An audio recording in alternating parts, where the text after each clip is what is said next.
हाँ भाई, क्या चल रहा था याद था क्या?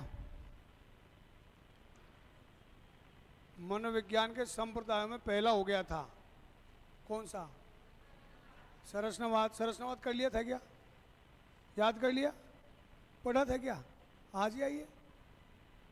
कल भी आई थी क्या? मेरी साइकोलॉजी ली थी?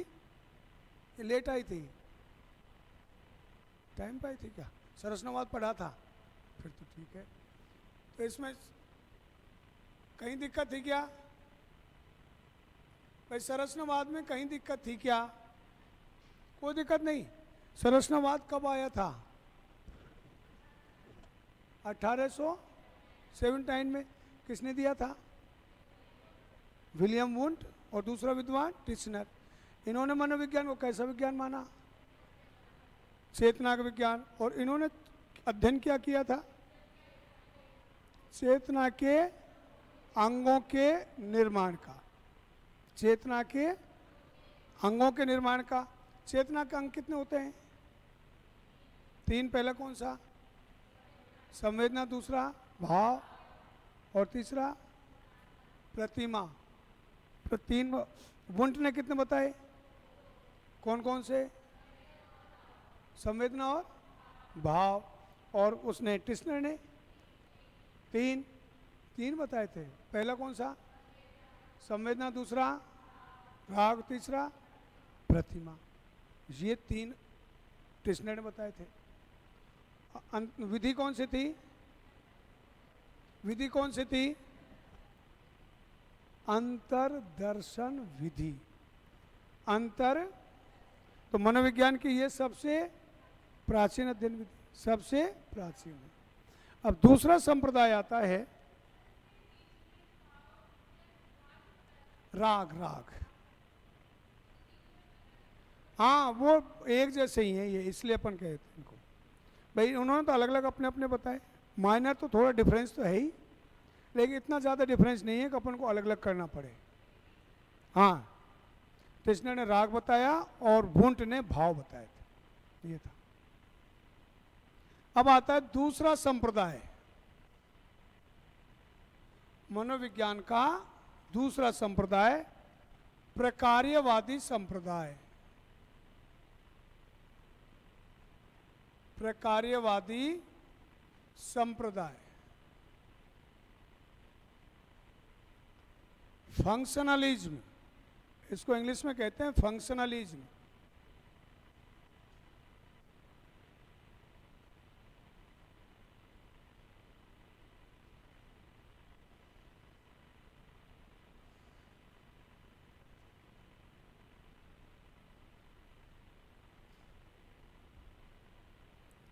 Functionalism school.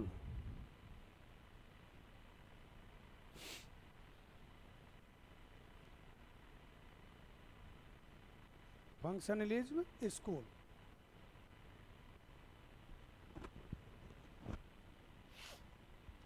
ये आया था 1890 में। कब आया था? 1890 ईस्वी में। और 1890 में कौन आया था, ध्यान है? विलियम जेम्स, अमेरिका में। लिखवाया तो था, पढ़ा ही नहीं था ना?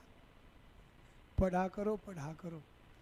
ये था विलियम, इसका जन्मदाता है विलियम जेम्स। कहाँ का था ये? अमेरिका का। ये था अमेरिका। अमेरिका। विलियम जेम्स की बुक का नाम है बुक प्रिंसिपल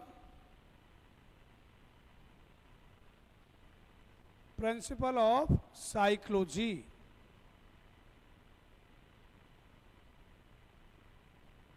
ये इसकी बुक का नाम है, प्रिंसिपल ऑफ साइकोलॉजी। अन्य विद्वान, जो अन्य विद्वान थे ना, उसमें देखो जॉन डीवी या ड्यूवी। जॉन डीवी कौन था? शिक्षक? नहीं पता? शिक्षा शास्त्री था। नहीं लिखवाया था तुमको? मास्टर ने लिखवाया था। नहीं लिखवाया? कल कल परसों आई तो थी, इतनी लेट थोड़ी आई थी। जॉन डीवी शिक्षा शास्त्री है। मनोविज्ञान क्षेत्र नहीं किया थे क्या? मनोविज्ञान का क्षेत्र नहीं कर पाई थी क्या? मनोविज्ञान का क्षेत्र पढ़ाया था ना, उस समय आई नहीं थी क्या? ध्यान नहीं है, रहने दे, अब लिख ले। ये देख रहा, ये शिक्षा शास्त्री था। कौन था? शिक्षा शास्त्री थॉर्नडाइक। अगला विद्वान थॉर्नडाइक, एंजेल, कार्य आदि। अब तो यहां आपने कंफ्यूज थोड़ा सा होगा, अब सुन लो, बाद में देख लेना, बाद में देख लेना, गुड नहीं आई होगी। थॉर्नडाइक ये व्यवहारवाद में प्रसिद्ध हुआ है, लेकिन इसने कार्य शुरू कर दिया प्रकार्यवाद में। और इसने थॉर्नडाइक ने जो कार्य शुरू किया, इसका रिसर्च पेपर था जो आया 1898 ईस्वी में। 1800, तो थॉर्नडाइक ने मनोवैज्ञानिक कार्य शुरू किए कब? 1898 ईस्वी में इसका शोध पत्र, रिसर्च पेपर, शोध पत्र आया, वो था एनिमल इंटेलिजेंसी। एनिमल, ये इसका शोध पत्र था जो 1898 में आया था। लेकिन हम थॉर्नडाइक को पढ़ेंगे बिल्ली वाला प्रयोग, वो आया है व्यवहारवाद में, ये प्रसिद्ध हुआ है व्यवहारवाद में। लेकिन इसने कार्य शुरू कर दिया था, वो कर दिया था प्रकार्यवाद। समझ रहे हो ना? जब प्रकार्यवाद खत्म हो गया तो ये व्यवहारवाद में आ गया था। तो ये थॉर्नडाइक, एंजेल, कार्य, ये विद्वान थे किसके? प्रकार्यवाद। किसके? अरे किसके? प्रकार्यवाद के। लिखो इसका जन्मदाता, पहले प्रकार्यवादी संप्रदाय का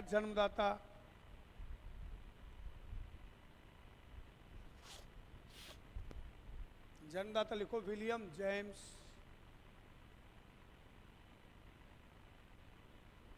विलियम जेम्स, अमेरिका। लिख लिया? इसकी book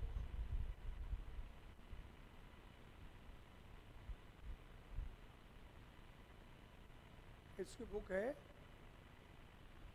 principle of psychology. Principle of psychology,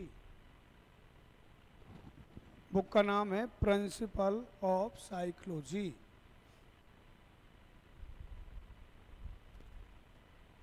लिख लिया? अन्य विद्वान लिखो, John Dewey,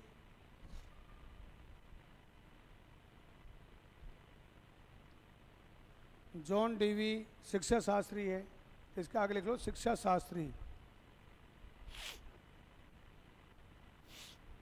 John Dewey, Thorndike, angel, कार्य,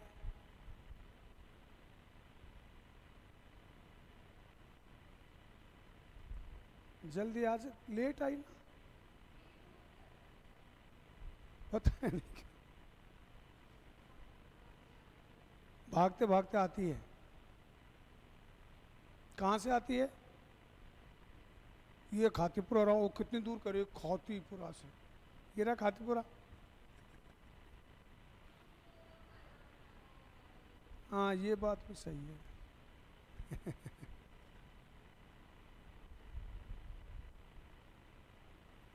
लिख लिया?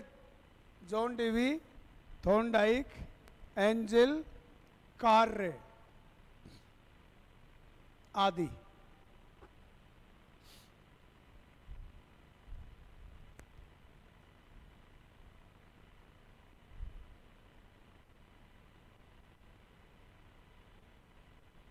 लिख लिया?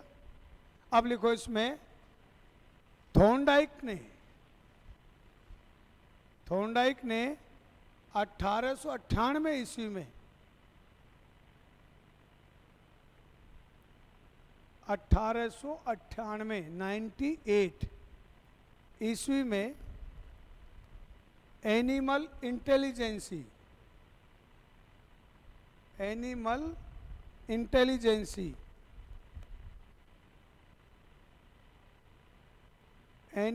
इंटेलिजेंसी शोध पत्र प्रकाशित हुआ।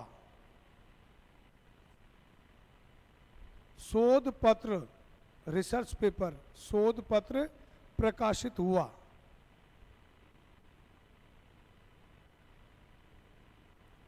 यानी थॉर्नडाइक का जो रिसर्च पेपर था, थॉर्नडाइक ने मनोविज्ञान में कार्य करना शुरू किया, वो किया था 1898 में। ठीक है, ये अपन ध्यान रखें, तो ये एक बार क्वेश्चन आ चुका संस्कृत वाले डिपार्टमेंट में, संस्कृत की होती है ना एग्जाम, उसमें आ गया था थॉर्नडाइक का मनोवैज्ञानिक कार्य कब से प्रारंभ होते हैं। अब अपने ध्यान रहता है क्योंकि इसका प्रयोग है, प्रसिद्ध प्रयोग है बिल्ली वाला, वो आया है 1913 में, वो आया है व्यवहारवाद में, तो हमारे ध्यान तो वही रहता है कि व्यवहारवाद में आया होगा, लेकिन ये शुरू हो गया था 1898 से। किस में? प्रकार्यवाद। किस में हो गया था? प्रकार्यवाद। ठीक है, अब देखो विलियम जेम्स, जॉन डेवी, ये सभी मनोविज्ञान को कैसा विज्ञान मानते थे? अरे ये मनोविज्ञान को कैसा विज्ञान मानते थे? किसका? चेतना का। बिल्कुल सही, लिखवाया हुआ है भाई, ये तो तुमको लिखवाया हुआ है। 19वीं शताब्दी में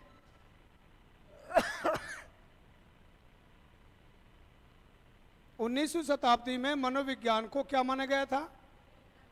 क्या माना गया था? किसने? चेतना विज्ञान किन किन ने माना? और दूसरे शर्ली। तो ये क्या है? तो विलियम जेम्स ने मनोविज्ञान को कैसा विज्ञान माना? चेतना का। तो इन्होंने माना चेतना का विज्ञान। कैसा विज्ञान माना? चेतना का विज्ञान। किन्होंने? विलियम जेम्स ने। विलियम जेम्स, थॉर्नडाइक, शर्ली, ये सभी मानते थे मनोविज्ञान को चेतना का, जॉन डी वगैरह। अब इन्होंने, भाई विलियम जेम्स कहाँ अध्ययन कर रहे थे? अमेरिका में। और विलियम वुंट जर्मनी में। दोनों देश अलग अलग हो गए। दोनों मनोविज्ञान को चेतना का विज्ञान मानते थे। कैसा विज्ञान? चेतना का विज्ञान मानते थे। अब दोनों में अंतर क्या था? पे बात ये आती है, दोनों में अंतर क्या है? इन्होंने भी चेतना का विज्ञान माना और वुंट और टिस्नर ने भी चेतना का विज्ञान माना। तो फिर अंतर क्या हुआ?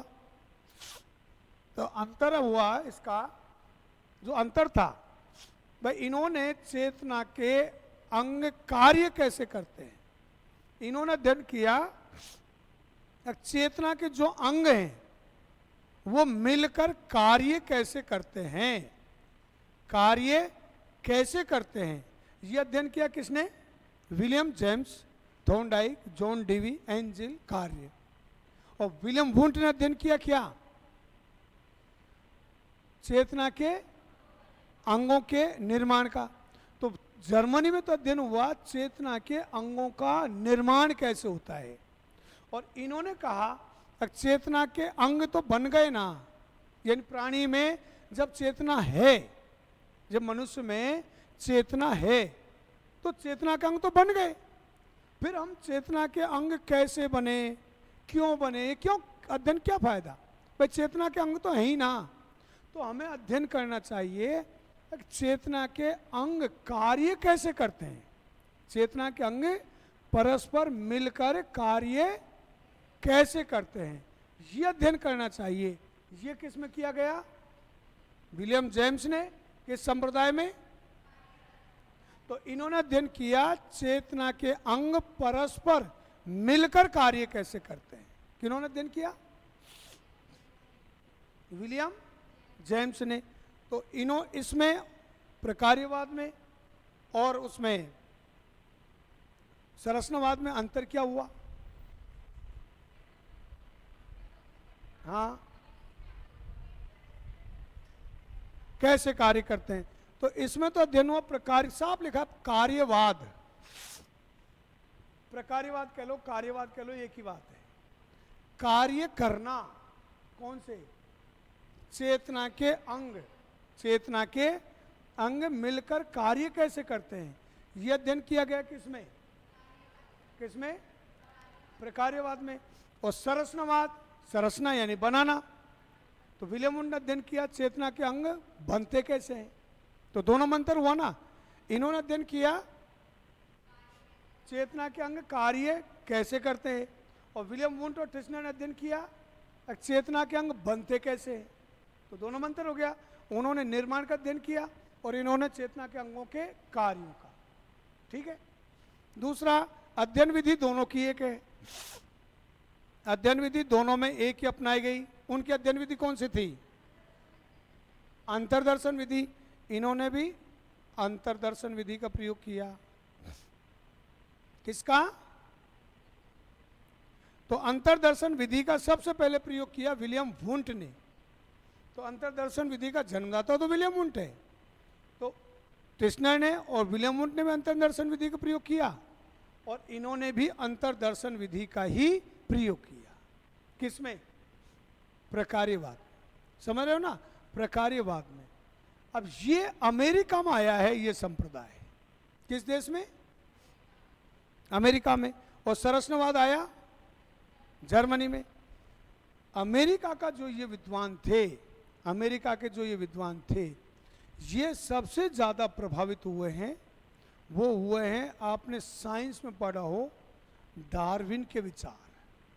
डार्विन के ना वो जीव जीवत से भोजन, विकासवाद जिसका है, विकासवाद, भाई ताकतवर जीव है वो कमजोर को खा जाता है, इस तरह का विकास धीरे धीरे हुआ।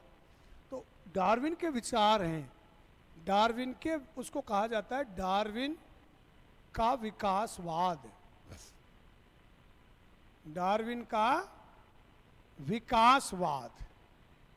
तो विलियम जेम्स यानी प्रकार्यवादी विद्वान पूरे, विलियम जेम्स, सल्ली, टिस्नर, वो सल्ली टिस्नर क्यों, वो थॉर्नडाइक, एंजिल, जॉन डेवी, ये सभी विद्वान और अमेरिका के तो ज़्यादातर विद्वान इसके विचारों से प्रभावित हुए। किसके? डार्विन के विकासवाद, डार्विन के विकासवाद। तो प्रकार्यवादी संप्रदाय डार्विन के विकासवाद से या डार्विन के विचारों से प्रभावित हुआ है।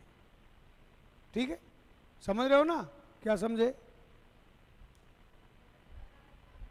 क्या समझे? बोलो तो सही। कहाँ चली गई? हाँ, डार्विन के विकासवाद से प्रभावित हुए। तो लिखो,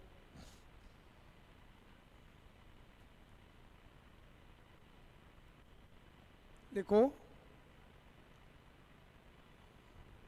इस संप्रदाय में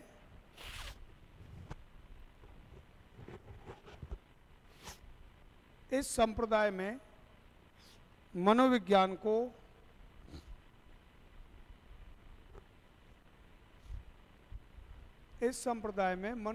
को चेतना का विज्ञान माना गया। इस संप्रदाय में मनोविज्ञान को चेतना का विज्ञान माना गया।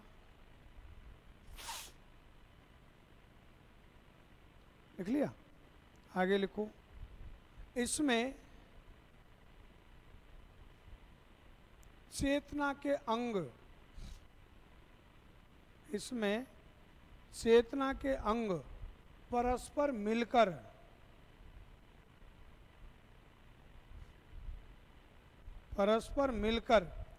कार्य कैसे करते हैं। चेतना के अंग परस्पर मिलकर कार्य कैसे करते हैं, इसका अध्ययन किया गया।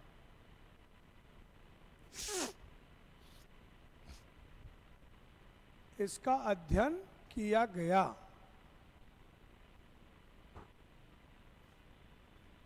लिख लिया? आगे लिखो, इस संप्रदाय में इस संप्रदाय में अंतरदर्शन विधि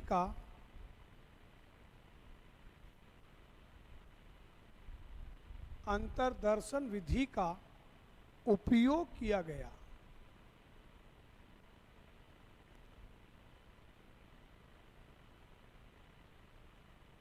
अंतरदर्शन विधि का उपयोग यानी प्रयोग किया गया। अब अंतरदर्शन विधि का प्रयोग सबसे पहले किसने किया था? विलियम वुंट ने, संरचनावादियों ने। वो कि वही इन्होंने प्रयोग कर दिया। आगे लाइन लिखो। यह संप्रदाय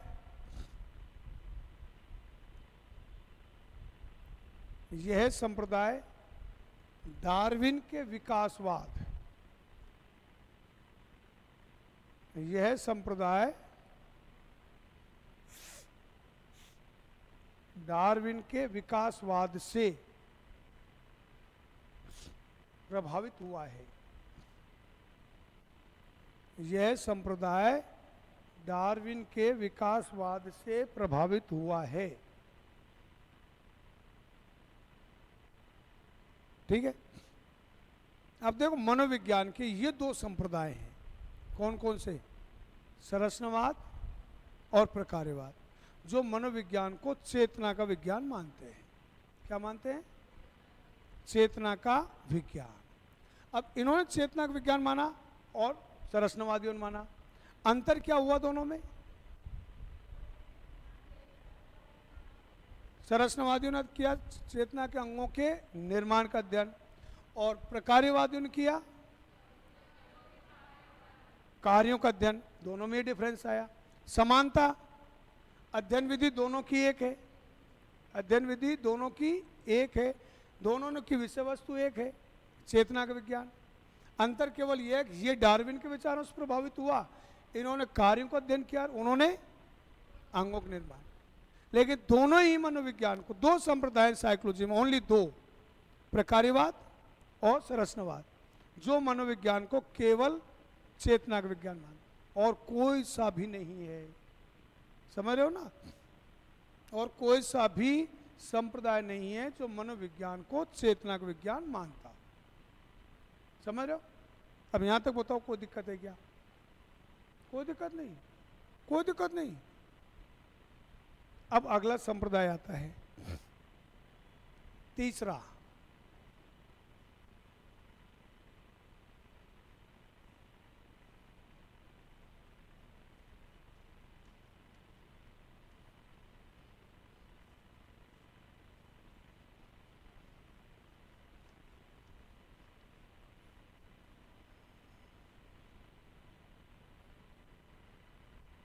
तीसरा आता है मनोविश्लेषणवाद।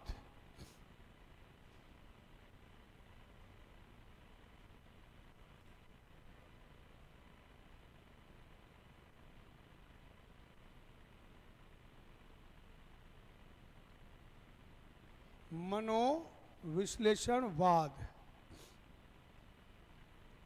Psycho analytic theory.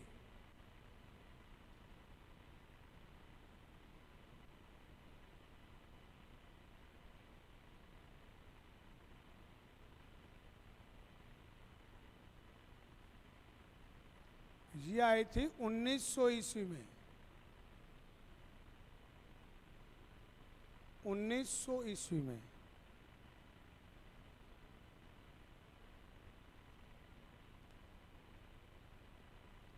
इसका जन्मदाता है सिगमंड फ्रायड।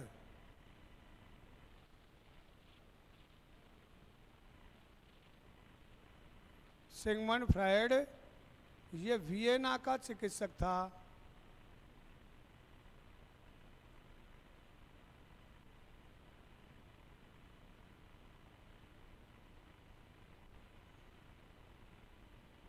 ये था वियना का चिकित्सक।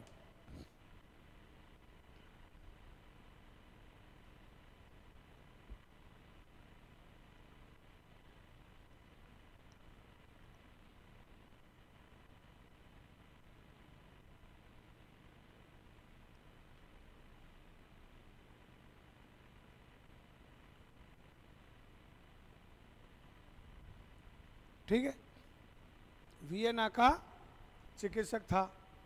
अब देखो यहां अपन आते हैं, ये कहाँ का था? नहीं टिपक मास्टर नहीं, टिप ले जल्दी टिप लिया, टिप तो टिप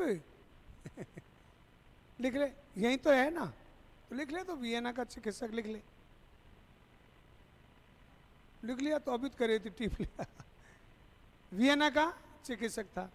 अब चिकित्सक कहाँ काम करता है ये बताओ, कहाँ काम करेगा? ये तो स्वाभाविक सी बात है ना, ये मनोवैज्ञानिक तो है ही नहीं, ये है डॉक्टर। अब चिकित्सक है, अब डॉक्टर जो काम करता है, साइकोलॉजी का जो डॉक्टर होता है वो कैसा होता है? मानसिक रोगियों का इलाज करता है या शारीरिक रोगियों का इलाज करता है? मानसिक रोगियों का इलाज करता है ना। ये चिकित्सक था, तो इसने मानसिक रोगियों का इलाज किया, उनका अध्ययन किया है।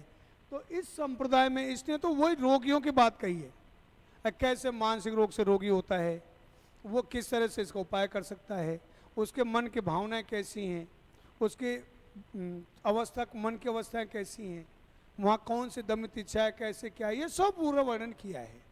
तो यहाँ इसने इस संप्रदाय का, भाई ये चिकित्सा है ना, चिकित्सा को अपन नैदानिक क्षेत्र भी कहते हैं, चिकित्सा का क्षेत्र या नैदानिक क्षेत्र। तो फ्राइड ने सबसे ज्यादा अध्ययन किस में किया? चिकित्सा के क्षेत्र में, मानसिक रोगियों के इलाज के लिए। तो इस संप्रदाय का सबसे ज्यादा योगदान किस में रहेगा? चिकित्सा के क्षेत्र में।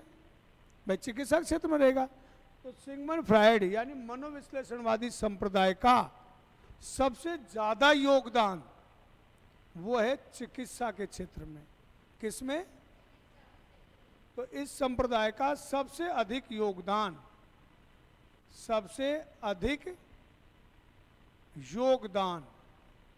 किसका? मनोविश्लेषणवाद का। मनोविश्लेषणवाद का सबसे अधिक योगदान किस क्षेत्र में है? चिकित्सा के क्षेत्र में। चिकित्सा या नैदानिक क्षेत्र में। भाई इस संप्रदाय का सबसे ज्यादा योगदान किसमें है? चिकित्सा के क्षेत्र में या नैदानिक क्षेत्र में। भाई स्वाभाविक पागल जो हो जाता है ना, वो किस तरह से क्यों होता है पागल? भाई अब मानसिक रूप से अपन स्थिति है, अपन कई बार स्ट्रेस में आ जाते हैं, तनाव में आ जाते हैं। तो तनाव आएंगे तो मानसिक रोगी हैं या नहीं है? अधिक लंबे समय तक रुक गया तनाव तो निश्चित पागल हो जाते हैं, मानसिक विक्षिप्त हो जाते हैं, मानसिक रूप से रोगी हो जाएंगे। तो ये तनाव क्या है, कैसे आता है व्यक्ति, इसका इलाज कैसे, क्या कौन सी विधि से कर सकते हैं, ये सब चीजें वो इसने इसमें बताई। किसमें? अरे किसमें? मनोविश्लेषणवाद में। तो इसमें मानसिक रोगियों का अध्ययन किया है। तो इस संप्रदाय का सबसे ज्यादा योगदान किस क्षेत्र में हो गया? हाँ यही रहे तो, चिकित्सा के क्षेत्र में। किसमें? चिकित्सा के क्षेत्र में या नैदानिक क्षेत्र। अब देखो इससे पहले जब मनोविश्लेषणवाद आया, इससे पहले मनोविज्ञान को कैसा विज्ञान माना जा रहा था? ये तो अभी हमने पढ़ाई है ना, इससे पहले दो संप्रदाय पढ़े थे ना, उन दोनों में मनोविज्ञान को कैसा विज्ञान माना जा रहा था? चेतना का विज्ञान। इसने कहा कि प्राणी के मन की अवस्थाएं 3 होती हैं। कितनी? 3 होती हैं। इसने प्राणी के मन की अवस्थाएं 3 बताई। पहली चेतन अवस्था, दूसरी अर्धचेतन अवस्था और तीसरी अचेतन अवस्था। इसने कहा चेतन अवस्था तो होती है 1/10 भाग और ये दोनों होती है 9/10 भाग। बड़ी कौन सी है भाई? ये तो स्वाभाविक बात है ना, बड़ी है अर्धचेतन और अचेतन। भाई ये दोनों बड़ी हैं। और छोटी है कौन सी? चेतन। मनोविश्लेषणवाद से पहले मनोविज्ञान को कैसा विज्ञान माना जा रहा था? ये टेंशन क्यों ले रही है? मस्त रहकर मस्त है। साइकोलॉजी मस्त नहीं रहे तो फिर क्या मतलब है? वीडियो कॉलिंग कर लिया कर, अगर कोई ऐसी बात हो तो। मम्मी पापा की याद आए वीडियो कॉलिंग कर लो, लेकिन टेंशन लेने का नहीं, देने का भी नहीं है। मारोगे किसी को नहीं तो देने का है, नहीं लेने का है, बल्कि मस्त रहने का है। और आप निश्चित मान लीजिए ये तो है ही है। व्यक्ति जितना मानसिक रोग से दूर रहेगा, अब अपने हाथ में नहीं है कि हम दूर रहें। रोगी कौन होना चाहता है? कोई नहीं चाहता, लेकिन वही जाते हैं ना। तो वही तो बताया मैंने, नहीं तो टेंशन लेने का है, नहीं देने का है। अगले को दोगे तो अगला बेचारा मानसिक रूप से रोगी हो जाएगा। तो देने का भी नहीं और हाँ यही रहे तो तुम घर क्यों राउंड लगा देते हो? टेंशन क्यों लेते हो मुझे ये बताओ। नहीं होती ऐसे कैसे हो जाएगी? जबरदस्ती क्यों हो जाएगी भाई? भाई मान लीजिए आती है टेंशन, में मानता हूँ आती है, तो उसको उसी समय अपने बस की है तो उस काम को निपटा दो। नहीं है ना तो भाड़ में जाए यार। नहीं होता अपन से तो नहीं होता। कोई पुकारता रहे मत दो जवाब, सुन लो, इधर सुनो और इधर से निकाल दो कि ये समझ लो किसी ने कहा ही नहीं कुछ भी।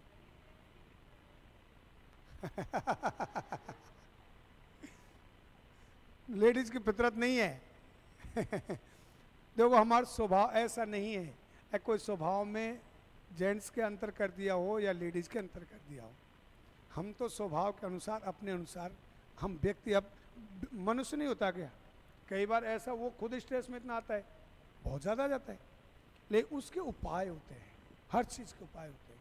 और अपन अब आप एक बात बताइए, अब भाई आप तैयारी कर रहे हैं पढ़ने नौकरी के लिए, अब मुझे आप बताओ, अब आप टेंशन लो क्यों रो, मैं तो आज पढ़ी नहीं, मैं क्या करूं, पढ़ी नहीं, मैंने तो व्हाट्सएप ही चलाया था। मान लीजिए मैं तो आज पढ़ी नहीं, 2 घंटे खराब हो जाता है कई बार। मान लीजिए रात को 9 बजे पढ़ रहे थे, कोई मैसेज आ गया, 9 बजे 10 बजे मैसेज आ गया। अब वो मैसेज का चैटिंग करते करते करते करते पता ही नहीं लगा 3 घंटे निकल गए, 2.5 घंटे निकल गए, निकल जाते हैं ना ऐसे, 2.5 घंटे निकल गए, फिर एकदम ओह ये ले 11:30 बज गए, अब क्या पढ़ूं? अब दिमाग में टेंशन होती है। अब उसको कहते हैं गुड बाय, मैं सो रही हूँ, गुड बाय। अब दिमाग में तो टेंशन होगी ना, 2.5 घंटे हो गए खराब, होती है ना। अब यहाँ तुम स्ट्रेस लोगे, क्या फायदा? ये 2.5 घंटे गए, ये वापस आ जाएंगे क्या? उसका एक ही इलाज है कि भाई दूसरे दिन कर लो, कल के मैं एक आध जवाब दूंगी नहीं, इसको स्विच ऑफ कर दूंगी। इसका उपाय अपने पास है, तो वो उपाय हम करें, लेकिन उपाय हम सोचते नहीं है।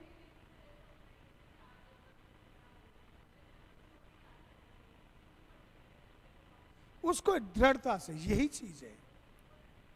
देखो हमारे अंदर होता क्या है, वास्तविकता ये है कि हमारे दृढ़ता नहीं है, दृढ़ता नहीं है। आज हमने कर लिया सब, अभी मैंने जैसे कहा आप कर लिया, आज तो पढ़ना ही है 4 घंटे, चाहे कुछ भी हो जाए, आज मैं फोन भी नहीं उठाऊंगी, आज तो कर लिया।